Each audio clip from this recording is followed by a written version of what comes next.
Okay, I just had a long day, so I'm gonna keep it short before I go to bed. But I was thinking about this riding the bus the other day. That basically, the devil has used my recipients to harass me and to persecute me in some ways.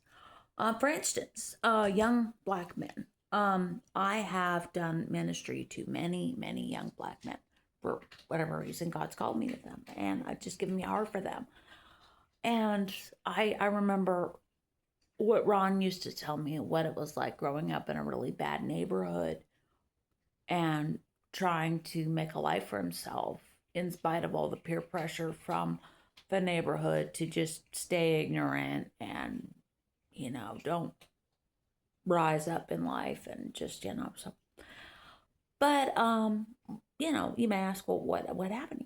Well, I was walking one day from Mardell Christian. They used to have a Mardell Christian on 1960, and they had a pretty good deal. There was an ESV translation, New Testament. It was $1. And I liked it because it had a lot of helps in it, like where to look and explanations of how to get saved and stuff like that. Helps, for lack of a better word. So I liked it a lot, and I had a little money. I had gotten paid or something. So I went and I bought like this big sack of them. I think it was either 25 or 50, but it was a big sack.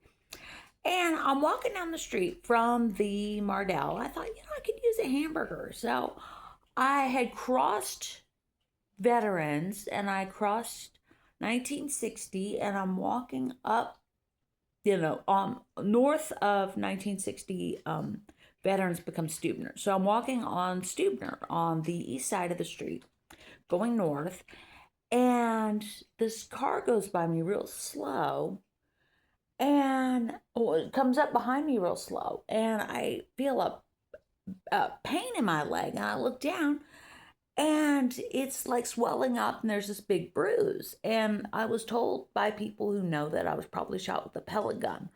I didn't see anything on the ground though, but again, I wasn't looking for. Oh, I know, something got me in the leg. And this young black guy is hanging out of the car looking at me. And I just said the first thing that came to mind, which is not cool. And he left, and it's pretty safe to say that most of the Metrolift drivers I was serving at the time were black. So probably very similar to the Metro bus population right now, with about like 80% black, 20% Latino. I mean, about, anyways, a small percentage of whites and Asians, mostly blacks and Latino. And that has been, universal. So, but so there was that. And then I was at the bus stop one day, and I was going to the mall, and there were these two young black guys, and one of them was obviously the boss man, and he kind of lounged by my neighborhood has a big sign at the gate, at the entrance, on Antoine. And he was leaning up against the sign, and he told his friend to go ahead. And the friend was very, very jittery and jumpy and restless. And I thought something's up here, but I didn't pay attention to my gut. Long story short, Mr. Jumpy tried to rob me, tried to snatch my bag right off my shoulder, and I objected, and I beat him up. I apparently have a pretty good right hook. So I beat the crap out of him, to be blunt, and he ran off. And then God impressed it on me that I must put this young man on the prayer list. So I am still praying for Thug Boy that he gets saved, and I want to hear that testimony from him one day.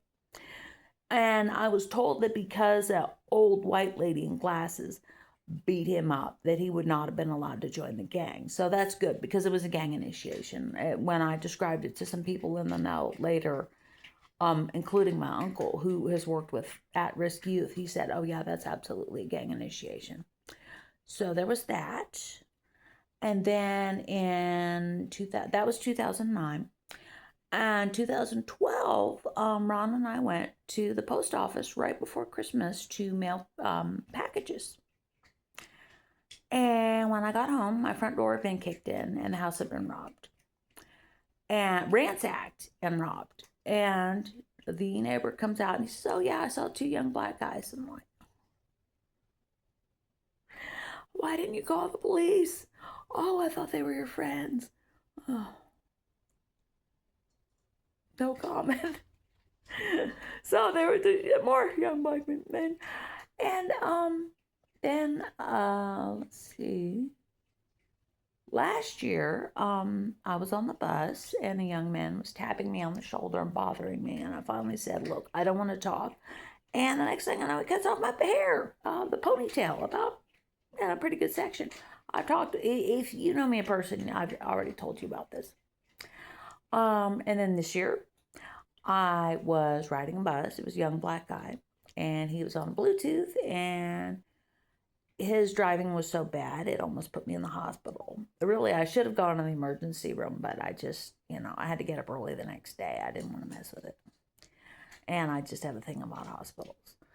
So, yeah, so there was that, and then